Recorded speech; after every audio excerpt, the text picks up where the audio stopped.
It was difficult.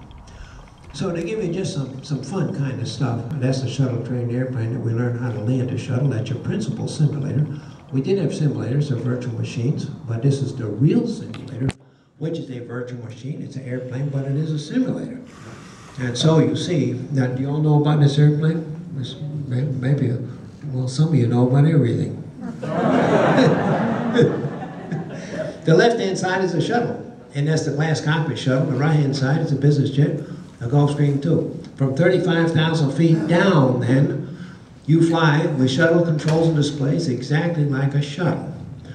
Now, when you ask for some maneuver on the left-hand side, when it's in a simulation mode, you ask for rolls, say you want to roll it, you ask for a little roll like that. That talks to the computers in the back of the airplane, and that airplane rolls the way a shuttle will roll, based on its airspeed accelerations, to fly envelope.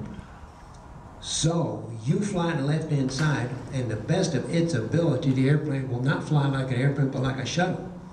And that's why 100% of shuttle approach and landings came out so good. Because we not only had a simulator, but we flew through relayer to the airports, particularly Kennedy and in California, and of course STS-3 was out at White Sands, but they all turned out. There was so much gypsum dust blowing around that people did not want to go back to White Sands as good a landing place. So that's the shuttle train there. That's what she looks like.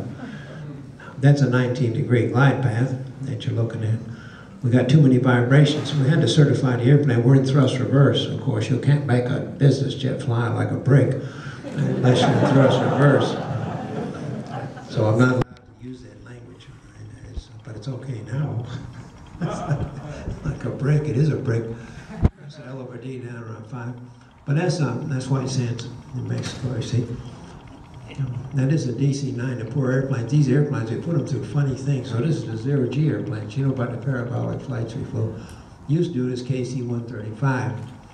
That's a way back for decades. We flew the KC-135. So you enter into a dive like that, and it's a 2.5G pull-up. And once you aim it up like that, very sensitive accelerometer, you just push over, and you're able to get 30 seconds of zero-G in the back of that airplane. Now, very early on, like pre-Apollo and after Apollo, even getting into Skylab, we assumed nothing could work in zero-G, because zero-G is singularity. It's not negative G, it's not positive G, but it's a singularity when things may not work. So we tested a whole bunch of things. We tested almost everything to be sure it would work. Now we don't test anything. Now we assume it will work unless proven otherwise. Unless you have some logic that says, yeah, that should not work, we don't test. And we've gotten away with it, it works just fine. So